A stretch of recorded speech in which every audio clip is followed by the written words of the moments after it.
হরে কৃষ্ণ। অক্ষয় তৃতীয়া কবে? আজকে আমরা অক্ষয় তৃতীয়ার 24টি মাহাত্ম্য সম্পর্কে জানব এবং কবে পালন করতে হবে, কিভাবে আপনারা বাড়িতে অক্ষয় তৃতীয়া মহোৎসব পালন করবেন এবং অক্ষয় তৃতীয়া আপনারা কি কি করবেন। সারা বিশ্বের অক্ষয় তৃতীয়ার শুভ মুহূর্ত, পূজা মুহূর্তের সময়সূচি আজকে আমরা প্রদান করব। তো এই বছর 2024 খ্রিস্টাব্দের ক্ষেত্রে অক্ষয় তৃতীয়া পালিত হবে 10 মে 2024 খ্রিস্টাব্দ শুক্রবার। এই বছরের ক্ষেত্রে 10 মে 2024 খ্রিস্টাব্দ শুক্রবারে পালিত হবে অক্ষয় তৃতীয়া মহোৎসব, বৈশাখ মাসের শুক্লপক্ষের তৃতীয়া তিথি। তো অক্ষয় তৃতীয়া যেহেতু শুক্লপক্ষের তৃতীয়া তিথি, বৈশাখের শুক্লপক্ষের তৃতীয়া তিথি, তাই তৃতীয়া। আর অক্ষয় কেন, নামকরণ থেকে আমরা বুঝতে পারি যে এই দিনে আপনি যা করবেন সেটি অক্ষয় হয়ে থাকবে। এই অক্ষয় তৃতীয়া আপনি যে কোনো কার্য করবেন সেটি অক্ষয় হয়ে থাকবে। আপনি ভগবানের সেবা পূজা আদি করবেন, আপনি হরিনাম জপ বা হরিনাম সংকীর্তন করবেন, শাস্ত্র অধ্যয়ন করবেন, পুণ্য কার্য করবেন, সব কিছু অক্ষয় হয়ে থাকবে। আপনি যদি এই অক্ষয় তৃতীয়ায় পাপকর্ম করেন সেই পাপফলও কিন্তু অক্ষয় হয়ে থাকবে। তাই এই অক্ষয় তৃতীয়া অনেক বেশি মাহাত্ম্যপূর্ণ। এই দিনে কি লীলা সংঘটিত হয়েছিল সেই সম্পর্কে আজকে আমরা জানবো এবং এই দিনে কি করলে যমরাজ আপনাকে দর্শন করতে আসবেন না, অর্থাৎ আপনাকে কখনোই নরকে যেতে হবে না। অক্ষয় তৃতীয়া এমন কি করলে আপনাকে কখনোই নরকে যেতে হবে না, সেই সম্পর্কে আজকে আমরা আলোচনা করব। আজকে আমরা অক্ষয় তৃতীয়ার 24টি মাহাত্ম্য সম্পর্কে জানবো। তো বছরে 365 দিনের মধ্যে 4টি দিন বা 4টি তিথিকে শাস্ত্রে শ্রেষ্ঠ বলে উল্লেখ করা হয়েছে। বৈশাখ মাসের প্রথম দিন অর্থাৎ বৈশাখ মাসের কৃষ্ণপক্ষের প্রতিপদ তিথি এবং এই বৈশাখ মাসের অক্ষয় তৃতীয়া তিথি এবং আশ্বিন মাসের ক্ষেত্রে বিজয়া দশমী তিথি এবং কার্তিক মাসের প্রথম দিন অর্থাৎ কার্তিক মাসের কৃষ্ণপক্ষের প্রতিপদ তিথি, এই 4টি তিথি সর্বশ্রেষ্ঠ বলে শাস্ত্রে উল্লেখ করা হয়েছে। এর মধ্যেও সর্বাধিক উত্তম হচ্ছে এই অক্ষয় তৃতীয়া তিথি, অর্থাৎ এই অক্ষয় তৃতীয়া সকল কার্যের জন্যই সর্বশ্রেষ্ঠ। যে কোনো প্রকার শুভ কার্যের জন্য, সংস্থা কার্যের জন্য বা যে কোনো প্রকার পুণ্য কার্য বা হোম বা যজ্ঞ অনুষ্ঠান বা যে কোনো কিছু আপনি উদ্বোধন করবেন, শুরু করবেন, যে কোনো ব্যবসা শুরু করবেন, সকল কার্যের জন্য আপনি ভগবানের সেবা পূজা আদি করবেন, ভগবানকে সন্তুষ্ট করার জন্য কার্য করবেন, আপনি নিজের সাধনা করবেন, সকল কার্যের জন্য সর্বশ্রেষ্ঠ হচ্ছে এই অক্ষয় তৃতীয়া তিথি। তাই এই তিথি অত্যন্ত মাহাত্ম্যপূর্ণ। এই অক্ষয় তৃতীয়ার দিনে সত্যযুগের আরম্ভ হয়েছিল, ত্রেতা যুগের আরম্ভ হয়েছিল এবং এই অক্ষয় তৃতীয়া ভগবান জব সৃষ্টি করেছিলেন, অর্থাৎ জব হচ্ছে এক প্রকার শস্য যেটি গমের মতো। এই জব সৃষ্টি করেছিলেন ভগবান অক্ষয় তৃতীয়া তিথিতে এবং এই অক্ষয় তৃতীয়াতে গঙ্গা দেবী তিনি মর্তে আগমন করেছিলেন এবং জগন্নাথের রথযাত্রা মহোৎসবের সেই রথের নির্মাণ কার্য শুরু হয় এই অক্ষয় তৃতীয়া থেকে। তো সেরকম অনেকগুলি মাহাত্ম্য সম্পর্কে আজকে আমরা জানবো অক্ষয় তৃতীয়া 24টি মাহাত্ম্য সম্পর্কে। তো যেটি বলেছিলাম যে কবে পালন করতে হবে, এই বছর 2024 খ্রিস্টাব্দের ক্ষেত্রে 10 মে শুক্রবারে অক্ষয় তৃতীয়া পালিত হবে। শুধুমাত্র পূর্ব এশিয়ার কয়েকটি দেশে 11 মে পালিত হবে, যেমন জাপানে, দক্ষিণ কোরিয়াতে, চীন, হংকংয়ে এবং অস্ট্রেলিয়া, নিউজিল্যান্ডে। এই কয়েকটি স্থানে 11 মে পালিত হবে। এছাড়া বাদবাকি সকল স্থানে সারা পৃথিবীর প্রায় 95% দেশেই পালিত হবে 10 মে শুক্রবার।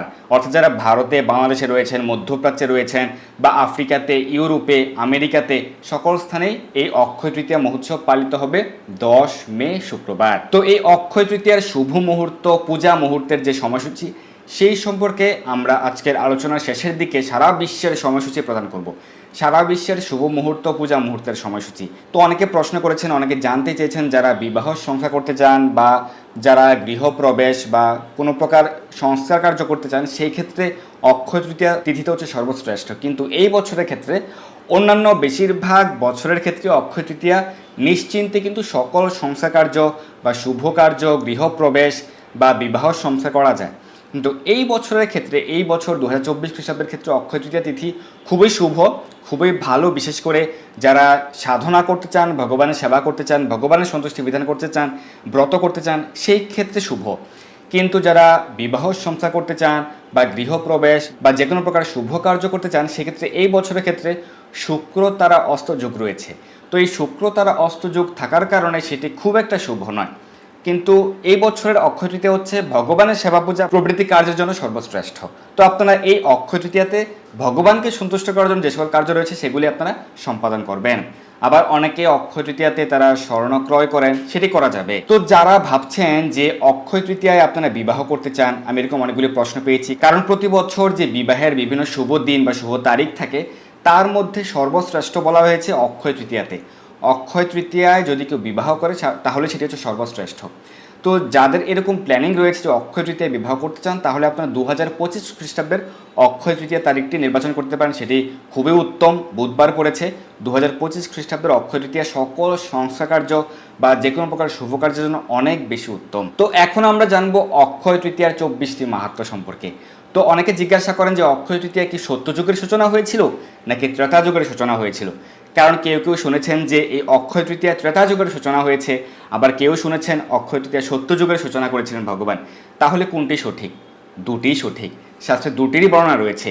মৎস্য পুরাণ অনুযায়ী ভগবান সত্যযুগের সূচনা করেন অক্ষয় তৃতীয়াতে, অর্থাৎ সত্য, ত্রেতা, দাপর, কলি এভাবে কিন্তু বারবার এটি রিপিটেশন হয়।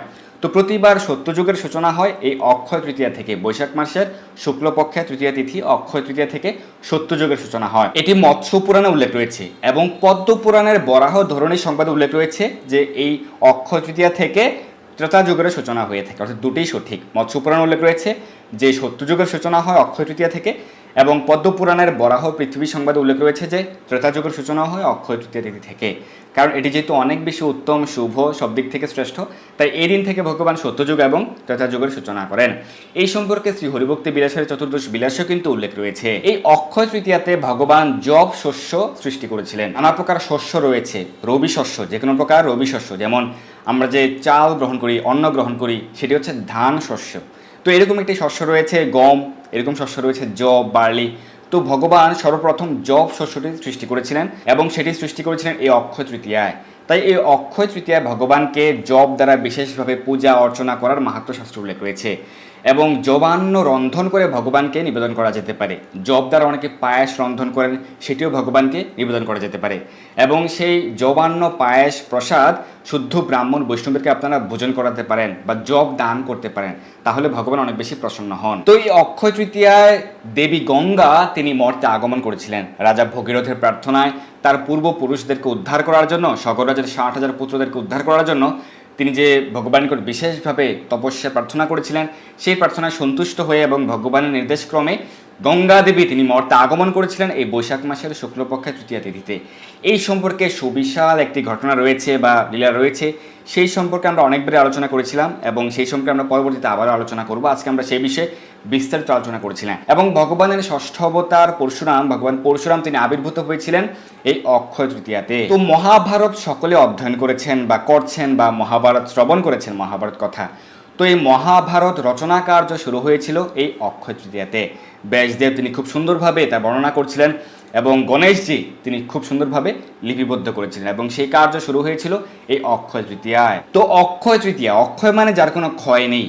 তো এদিন আপনি যা করবেন সেটির কোনো ক্ষয় হবে না। তো এই অক্ষয় তৃতীয়ায় অক্ষয় পাত্র কে পেয়েছিলেন? এই অক্ষয় তৃতীয়া তিথিতে অক্ষয় পাত্র পেয়েছিলেন কে? যে অক্ষয় পাত্রের অন্ন কখনোই ফুরাবে না, সারা বিশ্ববাসীকে খাওয়ানো যাবে, একটি শর্ত ছিল। সেটি পেয়েছিলেন যুধিষ্ঠির মহারাজ। অর্থাৎ পঞ্চপাণ্ডবগণ যখন তারা অজ্ঞাতবাসে ছিলেন, সেই সময়কালে যুধিষ্ঠির মহারাজ তিনি সূর্যদেবের নিকট বিশেষভাবে প্রার্থনা করেছিলেন, তপস্যা করেছিলেন, প্রার্থনা করেছিলেন, এবং তার প্রার্থনায় সন্তুষ্ট হয়ে সূর্যদেব তাকে অক্ষয় পাত্র তিনি প্রদান করেছিলেন। এবং সূর্যদেব সেই অক্ষয় পাত্র প্রদান করেছিলেন এই অক্ষয় তৃতীয়া তিথিতে। এবং সে অক্ষয় পাত্রের যে বিশেষত্ব সেটি হচ্ছে, যতক্ষণ পর্যন্ত দ্রৌপদী সেই অক্ষয় পাত্র থেকে খাবার গ্রহণ করবে না, ততক্ষণ পর্যন্ত সেই অক্ষয় পাত্রের যে খাবার সেটি কখনোই ফুরাবে না, সেই অক্ষয় পাত্রের অন্ন কখনোই শেষ হবে না, এবং সেই অক্ষয় পাত্রের অন্ন দিয়ে সারা বিশ্ববাসীকে খাওয়ানো যাবে। কিন্তু যখন দ্রৌপদী গ্রহণ করবেন, তখন সেই দিনের জন্য সেই অক্ষয় পাত্রের খাবার বা অন্ন সেটি শেষ হয়ে যাবে। এবং ভগবান শ্রী জগন্নাথ দেবের যে রথযাত্রা শ্রী পুরুষোত্তম ক্ষেত্র পুরীধামে বিশেষভাবে অনুষ্ঠিত হয়, আপনারা সকলে রথযাত্রা অনুষ্ঠানে যুক্ত হয়েছেন। তো সেই রথযাত্রা, রথের নির্মাণ কার্য শুরু হয় শ্রীক্ষেত্র পুরীধামে এই অক্ষয় তৃতীয়া থেকে। অর্থাৎ ভগবানের সেই রথের, ভগবান শ্রী জগন্নাথ দেবের রথ, ভগবান শ্রী বলদেবের রথ, সুভদ্রা মহারানীর রথের নির্মাণ কার্য শুরু হয় এই অক্ষয় তৃতীয়া তিথি থেকে। পদ্ম পুরাণের বরাহ ধরণী সংবাদ অনুযায়ী এই অক্ষয় তৃতীয়ায় বেদশাস্ত্র, ধর্ম এবং প্রবৃত্তি মার্গ প্রবর্তিত হয়েছিল। এই অক্ষয় তৃতীয়া তিথি ভগবান শ্রী হরির অত্যন্ত প্রিয়। তাই শাস্ত্র উল্লেখ রয়েছে এই অক্ষয় তৃতীয়ায় বিশেষ কয়েকটি কার্যের উল্লেখ রয়েছে, যেগুলি করলে আপনি ভগবানের অত্যন্ত প্রিয় হতে পারবেন। এই অক্ষয় তৃতীয়ায় যদি কেউ প্রাতঃ স্নান করে ভগবানের বিশেষভাবে অর্চনা আদি করে এবং হরিনাম জপ করে এবং শুদ্ধ ব্রাহ্মণ বৈষ্ণবকে দান বা ভোজন করান এবং ভগবানের সন্তুষ্টির জন্য হোম বা যজ্ঞ সম্পাদন করা হয় এবং পিতৃতর্পণ পিতৃশ্রাদ্ধ প্রভৃতি কার্য সম্পাদন করা হয়, তাহলে সেই সবই অক্ষয় হয়ে থাকে এবং তাতে ভগবান অত্যন্ত প্রীত হন, ভগবান অত্যন্ত সন্তুষ্ট হন। এই দিনে দেবাদিদেব মহাদেবের নিকট প্রার্থনা করে কুবের তিনি স্বর্গের কোষাধ্যক্ষ পদ লাভ করেছিলেন এবং বিপুল পরিমাণ ঐশ্বর্য লাভ করেছিলেন। তো এই অক্ষয় তৃতীয়া থেকে ভগবানের চন্দন যাত্রা মহোৎসব শুরু হয়। 21 দিন ব্যাপী চলে চন্দন যাত্রা মহোৎসব। শ্রীধাম বৃন্দাবন, শ্রীধাম মায়াপুর সহ সারা পৃথিবীর সকল কৃষ্ণ মন্দিরে, সকল ইস্কন মন্দিরে এই অক্ষয় তৃতীয়া থেকে চন্দন যাত্রা মহোৎসব 21 দিন ব্যাপী চলমান থাকে এবং বিশেষভাবে 21 দিন ব্যাপী ভগবানকে খুব সুন্দরভাবে 21 বেশে ভগবানকে সজ্জিত করা হয় এবং ভগবানের শ্রীঅঙ্গে চন্দন লেপন করা হয়ে থাকে। আমরা সকলেই জানি যে দুঃশাসন যখন দ্রৌপদীর বস্ত্রহরণ করতে চেয়েছিলেন, তখন কিন্তু ভগবান দ্রৌপদীকে বিশেষভাবে রক্ষা করেছিলেন, কারণ দ্রৌপদী পূর্ণ শরণাগত হয়েছিলেন ভগবান শ্রীকৃষ্ণের চরণ কমলে। তো সেই কারণে এই যে লীলা সংঘটিত হয়েছিল, ভগবান দ্রৌপদীকে রক্ষা করেছিলেন সেই বস্ত্রহরণ লীলার সময়কালে, তো সেটি সংঘটিত হয়েছিল এই অক্ষয় তৃতীয়ার দিনে। এবং এই দিনে বিশেষভাবে বৈভব লক্ষ্মী, ভগবান নারায়ণ সহিত বৈভব লক্ষ্মীর পূজা করা হয়। অনেক মন্দিরে এই দিনে লক্ষ্মী নারায়ণের বিশেষ সেবা পূজা করা হয়, ভগবান নারায়ণ সহিত বৈভব লক্ষ্মীর বিশেষভাবে সেবা পূজা আদি অর্চনা আদি করা হয়। এবং আমরা সকলে ভগবানের অত্যন্ত প্রিয় ভক্ত সুদামার লীলা মহিমা আমরা জানি। তো সুদামাকে ভগবান যে বিশেষভাবে কৃপা করেছিলেন, সুদামা যেহেতু দরিদ্র ছিল এবং তার সেই দারিদ্রতা লাঘব করেছিলেন, তার দারিদ্রতা মোচন করেছিলেন এবং তাকে বিপুল পরিমাণ ঐশ্বর্য প্রদান করেছিলেন ভগবান দ্বারকাধীশ ভগবান শ্রীকৃষ্ণ, সেটি তিনি প্রদান করেছিলেন এই অক্ষয় তৃতীয়ার দিনে। অর্থাৎ তার প্রিয় মিত্র, তার প্রিয় বন্ধু সুদামাকে তিনি যে বিপুল পরিমাণ ঐশ্বর্য সেটি তিনি প্রদান করেছিলেন এই অক্ষয় তৃতীয়ার দিনে। এই দিনে হিমালয়ের কেদারনাথ, বদ্রীনাথ, গঙ্গোত্রী এবং যমুনোত্রী 4টি মন্দিরের দ্বার উন্মোচন করা হয়। যেহেতু শীতকাল উপলক্ষে বছরের 6 মাস কিন্তু বন্ধ থাকে এই 4টি মন্দিরের দ্বার, এবং বিশেষভাবে এই অক্ষয় তৃতীয়া থেকে আবার দ্বার উন্মোচন করা হয় এবং লক্ষ লক্ষ ভক্তবৃন্দ সেখানে সমাগত হন এবং ভগবানের দর্শন লাভ করেন। তো এই 4টি মন্দিরের যে দ্বার বন্ধ করা হয় বা 4টি মন্দির যে বন্ধ করে রাখা হয় 6 মাস ব্যাপী, সেটি বন্ধ করা হয় ভ্রাতৃ দ্বিতীয়ার দিন। কার্তিক মাসে সেই ভ্রাতৃ দ্বিতীয়া থেকে বন্ধ করা হয় এবং 6 মাস ব্যাপী বন্ধ থাকে এবং বরফে আচ্ছন্ন থাকে। কিন্তু এই যে ভ্রাতৃ দ্বিতীয়ার দিন সেই মন্দিরের দ্বার বন্ধ করা হয়, তখন একটি অক্ষয় প্রদীপ জ্বালিয়ে রাখা হয় এবং 6 মাস পর এই যে অক্ষয় তৃতীয়ার দিনে যখন দ্বার উন্মোচন করা হয়, তখন দেখা যায় যে সে অক্ষয় প্রদীপ তখনও জ্বলছে। 6 মাস ব্যাপী এই অক্ষয় প্রদীপ জ্বলতে থাকে। এই তিথিতে অক্ষয় তৃতীয়াতে দেবী অন্নপূর্ণা তিনি দেবাদিদেব মহাদেবকে তিনি বিশেষভাবে অন্ন দান করেছিলেন। একবার দেবাদিদেব মহাদেব তিনি ভিক্ষার ছলে, তিনি তার একবার লীলার ছলে তিনি ভিক্ষা করতে বেরিয়েছিলেন এবং এই অক্ষয় তৃতীয়াতে অন্নপূর্ণা দেবী তাকে অন্ন দান করেছিলেন। আমরা প্রথমে বলেছিলাম যে অক্ষয় তৃতীয়াতে এমন কিছু কার্য রয়েছে যেগুলি করলে কখনোই যমরাজ আপনাকে দর্শন করতে আসবে না। শাস্ত্রে সেটি বর্ণনা রয়েছে, শ্রী হরিভক্তি বিলাস উল্লেখ রয়েছে। সেই কার্যগুলি কি কি? সেগুলি হচ্ছে এই অক্ষয় তৃতীয়ায় যদি কেউ প্রাতঃ স্নান করেন, হরিনাম জপ করেন, ভগবানের অর্চনা, ভগবানের সেবা পূজা আদি করেন, অর্থাৎ ভগবানের চরণে তুলসীপত্র পুষ্প অন্তত অর্পণ করেন এবং শুদ্ধ ব্রাহ্মণ বৈষ্ণবদেরকে ভোজন করান বা দান করেন এবং পিতৃপুরুষের উদ্দেশ্যে শ্রাদ্ধ কার্য বা তর্পণ আদি করেন, এই কার্যগুলি যারা সম্পাদন করেন এই অক্ষয় তৃতীয়াতে তাদেরকে কখনোই যমরাজ দর্শন করতে আসবেন না। যমদূতগণ তাদেরকে কখনোই নিতে আসবেন না, অর্থাৎ তাদেরকে কখনোই যমালয়ে নরকালয়ে যেতে হবে না। এই দিনে মানসী গঙ্গায় ভগবান তার সখাদের সঙ্গে এবং পরবর্তীতে গোপিকাদের সঙ্গে নৌবিহার করেছিলেন। তো সেই কারণে অনেক স্থানে কিন্তু এই বৈশাখ মাসে বিশেষভাবে নৌবিহার হয়ে থাকে। মায়াপুর, বৃন্দাবন সহ অনেক মন্দিরে কিন্তু, অনেক ঈশ্বর মন্দিরে এই বৈশাখ মাসে এই চন্দন যাত্রাটি 21 দিন, এই দিনের মধ্যে যে কোনো দিনে বিভিন্ন মন্দিরে বিভিন্ন সময়কালে নৌবিহার হয়ে থাকে, কিন্তু বেশিরভাগ মন্দিরে অক্ষয় তৃতীয়াতে নৌবিহার হয়ে থাকে। কারণ ভগবান মানসী গঙ্গায় এই অক্ষয় তৃতীয়ার তিথিতে তিনি গোপিকাদের সঙ্গে নৌবিহার করেছিলেন এবং তিনি তার বন্ধুদের সঙ্গে, তার গোপ সখাদের সঙ্গেও কিন্তু নৌবিহার করেছিলেন। এই দিনে বৃন্দাবনের রাধা বঙ্কু বিহারীর চরণ দর্শন লাভ হয়। সকল ভক্তগণ সেখানে সমাগত হয়ে ভগবান অপূর্ব দর্শন লাভ করতে পারেন। দক্ষিণ ভারতের বিশাখাপত্তনম থেকে 5-7 কিলোমিটার দূরে সীমাচলে সেখানে জিউ নৃসিংহ মন্দির রয়েছে এবং সেখানে এই অক্ষয় তৃতীয়ার দিনে জিউ নৃসিংহ বিগ্রহের যে শ্রীঅঙ্গ চন্দন দ্বারা আবৃত থাকে, সেই চন্দন তোলা হয় এবং প্রায় 48 কেজি চন্দন কিন্তু তোলা হয় এবং ভক্তগণ জিও নৃসিংহ বিগ্রহ দর্শন করতে পারেন চন্দন আবৃত ছাড়া। অর্থাৎ যেহেতু সারা বছর চন্দন আবৃত থাকে, তো সেই কারণে এই অক্ষয় তৃতীয়াতে সেই চন্দন তোলা হয় এবং ভগবানের সে অপূর্ব দর্শন লাভ করতে পারেন হাজার হাজার ভক্তগণ। ভগবানের হাঁটু পর্যন্ত দর্শন লাভ হয় এবং এই দিন থেকেও ভগবানের শ্রীঅঙ্গে, ভগবান শ্রী নৃসিংহদেবের শ্রীঅঙ্গে চন্দন লেপন শুরু হয়। এবং একবার রাজা ইন্দ্রদুম্নকে ভগবান শ্রী জগন্নাথ দেব তিনি স্বপ্নাদেশ করেছিলেন যে তাঁর শ্রীঅঙ্গ জ্বালাপোড়া করছে প্রচণ্ড গরমের কারণে, যেহেতু বৈশাখ মাসে প্রচণ্ড উত্তপ্ত থাকে। তো সেই কারণে ভগবান তাকে স্বপ্নাদেশ করেছিলেন যেন মলয় পর্বত থেকে মলয়জ চন্দন তার শ্রীঅঙ্গে লেপন করেন। এবং সেই কারণে কিন্তু শ্রীক্ষেত্র পুরীধামে এখনও পর্যন্ত ভগবান শ্রী জগন্নাথ দেবের শ্রীঅঙ্গে, বিশেষ করে ভগবান শ্রী জগন্নাথ দেবের বিজয় বিগ্রহ রাধা মদন মোহনের শ্রীঅঙ্গে চন্দন লেপন করা হয়। সারা পৃথিবীর সকল মন্দিরেই কিন্তু এই দিন থেকে ভগবানের শ্রীঅঙ্গে 21 দিনব্যাপী চন্দন লেপন করা হয়। এবং ভগবানের অন্যতম প্রধান ভক্ত মাধবেন্দ্র পুরীপাদ, তাকেও কিন্তু ভগবান গোপাল, তার আরাধ্য বিগ্রহ ভগবান শ্রী গোপাল তাকে স্বপ্নাদেশ করেছিলেন এবং তিনি কিন্তু শ্রীক্ষেত্র পুরীধাম থেকে ভগবানের নির্দেশ মতো তিনি চন্দন সংগ্রহ করেছিলেন এবং তিনি কিন্তু রেমুনায় ভগবান শ্রী শ্রী ক্ষীরচূড়া গোপীনাথের শ্রীঅঙ্গে চন্দন লেপন করেছিলেন। এই সম্পর্কে খুব সুন্দর লীলা মহিমা রয়েছে, আমরা পরবর্তীতে আলোচনা করার চেষ্টা করব। আমরা গত বছর এবং তার পূর্বে কিন্তু এই যে লীলা মহিমা আমরা আলোচনা করেছিলাম, এই চন্দন যাত্রার লীলা মহিমা। একবার যুধিষ্ঠির মহারাজ তিনি শতাধিক ঋষিকে অক্ষয় তৃতীয়ার মাহাত্ম্য সম্পর্কে জিজ্ঞেস করেছিলেন। তখন ঋষি বলেছিলেন এক কল্পের এক সুন্দর কাহিনী, যে এক ক্রোধী ব্রাহ্মণ ছিলেন যিনি কাউকে কোনো কিছু দান করতেন না। তিনি কাউকে কোনো কিছু দান করতেন না এবং কেউ যদি তার কাছে কোনো প্রকার ভিক্ষা চাইতে আসতেন, তখন তিনি খুব অকথ্য ভাষায় তার সঙ্গে দুর্ব্যবহার করতেন, বাজে মন্তব্য করতেন।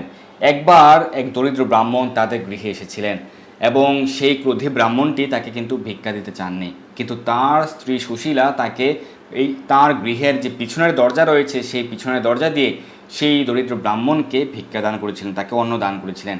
এবং সেটি কিন্তু তার স্বামী সেই ক্রোধী ব্রাহ্মণ দেখেছিলেন, কিন্তু দেখেও তিনি কোনো প্রকার রাগান্বিত হননি, কোনো প্রকার মন্তব্য করেননি।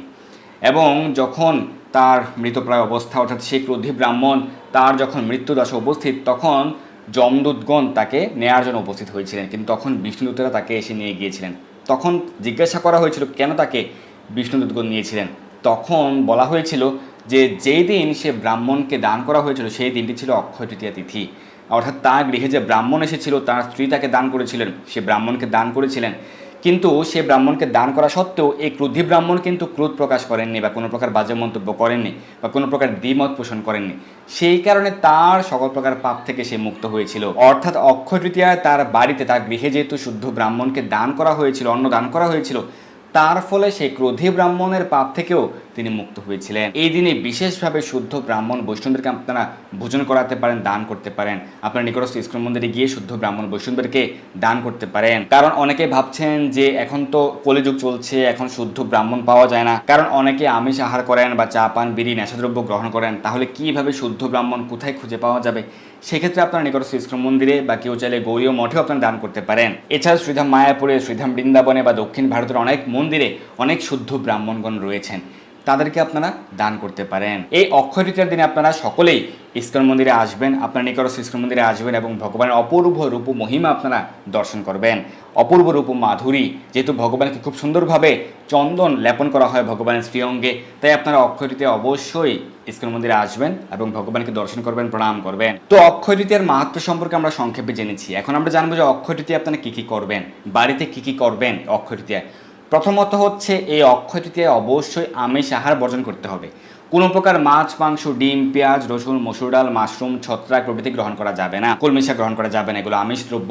তো সেই কারণে সকল প্রকার আমিষ আহার বর্জন করবেন। আপনার বাড়িতে, আপনার গৃহে সকলেই যেন এই অক্ষয় তৃতীয়ায় আমিষ দ্রব্য, আমিষ আহার বর্জন করে, এটি লক্ষ্য রাখতে হবে। এই অক্ষয় তৃতীয়ায় আপনারা সকলে প্রাতঃস্নান করবেন, যেহেতু বৈশাখ মাসে প্রাতঃস্নানের অনেক মাহাত্ম্য রয়েছে। বিশেষ করে এই অক্ষয় তৃতীয়ায় আপনারা প্রাতঃস্নান করবেন। কখন করবেন? ভোর 3টা থেকে ভোর 6 ঘটিকার মধ্যে আপনারা প্রাতঃস্নান করবেন এবং মঙ্গল আরতি করতে পারেন, অধিক হরিনাম জপ করবেন, বেশি বেশি হরিনাম জপ করবেন, হরিনাম সংকীর্তন করবেন, ভগবানের সেবা পূজা আদি, ভগবান অর্চনা আদি করবেন, ভগবানের চরণে তুলসীপত্র পুষ্প অর্পণ করবেন।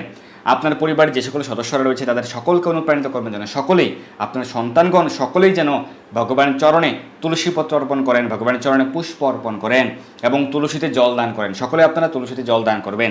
এই বৈশাখ মাসে তুলসীতে জল দান, তুলসীতে জলধারা প্রদানের অনেক মাহাত্ম্য রয়েছে।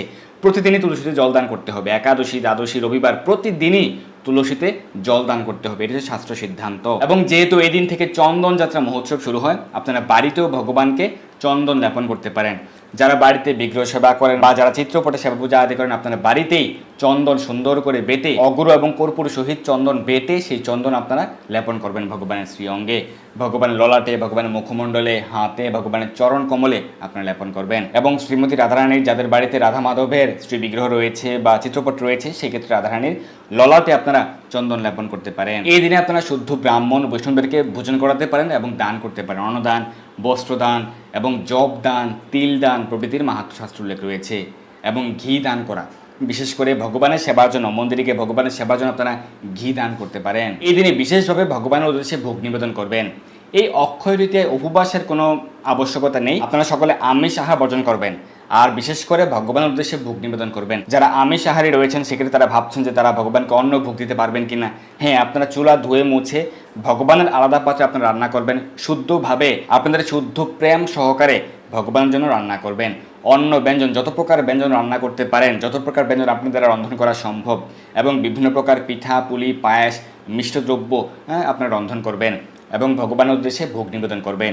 এদিন আপনারা সকলেই বাড়িতে ভগবানের উদ্দেশ্যে বিশেষভাবে অন্ন ভোগ নিবেদন করবেন এবং সকলকে সেই মহাপ্রসাদ বিতরণ করবেন। আপনার প্রতিবেশী, আপনার আত্মীয় স্বজন বা আপনার বাড়ির আশেপাশে যারা রয়েছে সকলকে ভগবানের প্রসাদ বিতরণ করতে পারেন এবং আপনার বাড়িতে সকলেই, আপনার পরিবারের সকলেই কৃষ্ণ প্রসাদ গ্রহণ করবেন।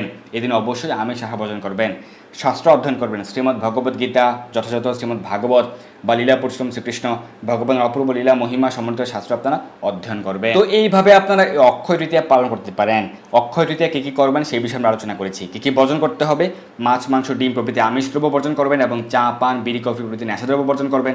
অবৈধ সঙ্গ এবং নেশাদ্রব্য, জুয়া খেলা, দ্রুত ক্রীড়া প্রভৃতি বর্জন করবেন। তো এখন আমরা জানবো যে অক্ষয় তৃতীয়ার সারা বিশ্বের শুভ মুহূর্ত, পূজা মুহূর্তের সময়সূচি। যদিও এই বছরের ক্ষেত্রে তৃতীয়া তিথি সারা দিন রাত রয়েছে 10 মে, ভারতে, বাংলাদেশে, মধ্যপ্রাচ্যের ক্ষেত্রে, ইউরোপের ক্ষেত্রে সারা দিন রাত কিন্তু রয়েছে তৃতীয়া তিথি। অর্থাৎ এই অক্ষয় তৃতীয়ার ক্ষেত্রে সারা দিন রাত্রি কিন্তু শুভ, কিন্তু বিশেষভাবে অনেকে শুভ মুহূর্ত, পূজা মুহূর্তের সময়সূচি জানতে ইচ্ছুক হন।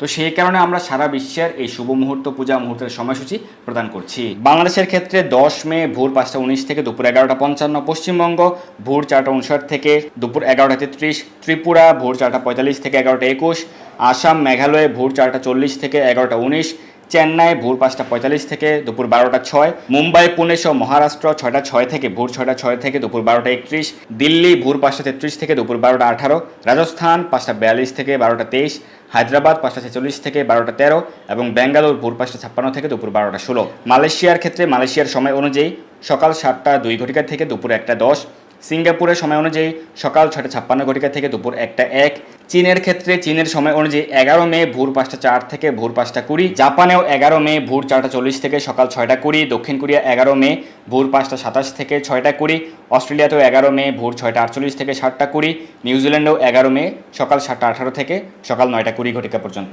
দুবাইতে অক্ষয় তৃতীয়ার পূজা মুহূর্তের সময়সূচি 10 মে ভোর 5টা 37 থেকে দুপুর 12টা 16, বাহরাইন 10 মে ভোর 4টা 54 থেকে দুপুর 11টা 34, সৌদি আরব ভোর 5টা 12 থেকে 11টা 50, কাতার 4টা 52 থেকে 11টা 30, কুয়েত 4টা 59 থেকে 11টা 45, ওমান 5টা 27 থেকে দুপুর 12টা 3, লন্ডনের ক্ষেত্রে 10 মে লন্ডনের সময় অনুযায়ী ভোর 5টা 16 থেকে দুপুর 12টা 57, ফ্রান্স 6টা 15 থেকে 1টা 47, ইটালি 5টা 55 থেকে 1টা 7, স্পেন 7টা 3 থেকে দুপুর 2টা 12, জার্মানি ভোর 5টা 18 থেকে দুপুর 1টা 3, সুইজারল্যান্ড 6টা 1 থেকে 1টা 27। পেরুর ক্ষেত্রেও পেরুর সময় অনুযায়ী 10 মে ভোর 6টা 17 থেকে দুপুর 12টা 4, আমেরিকার নিউ ইয়র্কে 10 মে ভোর 5টা 43 থেকে দুপুর 12টা 53, ফ্লোরিডা 6টা 39 থেকে দুপুর 1টা 18, টেক্সাস 6টা 32 থেকে 1টা 24, ওহাইও 6টা 21 থেকে 1টা 29, ক্যালিফোর্নিয়া ভোর 5টা 52 থেকে দুপুর 12টা 49, সান ফ্রান্সিসকো সকাল 6টা 4 থেকে দুপুর 1টা 6, ওয়াশিংটন ডিসি 6টা থেকে 1টা 5, কানাডা টরন্টো 10 মে ভোর 5টা 57 থেকে দুপুর 1টা 14, ম্যানিটোবা 5টা 49 থেকে 1টা 25, ব্রিটিশ কলাম্বিয়া 5টা 35 থেকে দুপুর 1টা 9। তো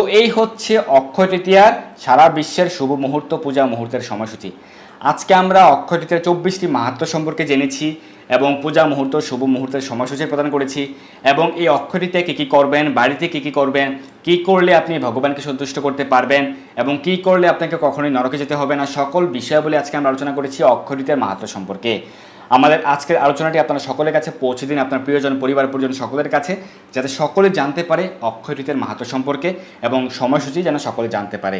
ধন্যবাদ সবাইকে আমাদের সঙ্গে যুক্ত হওয়ার জন্য। ভালো থাকুন, সুস্থ থাকুন, শব্দ কৃষ্ণ ভাবনা থাকুন। হরে কৃষ্ণ। এই দুর্লভ মনুষ্যজন্মকে সার্থক করতে যুক্ত হন কৃষ্ণ ভাবনায়। আপনার সকল ধর্মীয় বা পারমার্থিক প্রশ্ন জানাতে যুক্ত হন আমাদের টেলিগ্রাম গ্রুপে, আর এই ভিডিওটি শেয়ার করে আপনার সকল বন্ধুদের কাছে পৌঁছে দিন। ধন্যবাদ সবাইকে।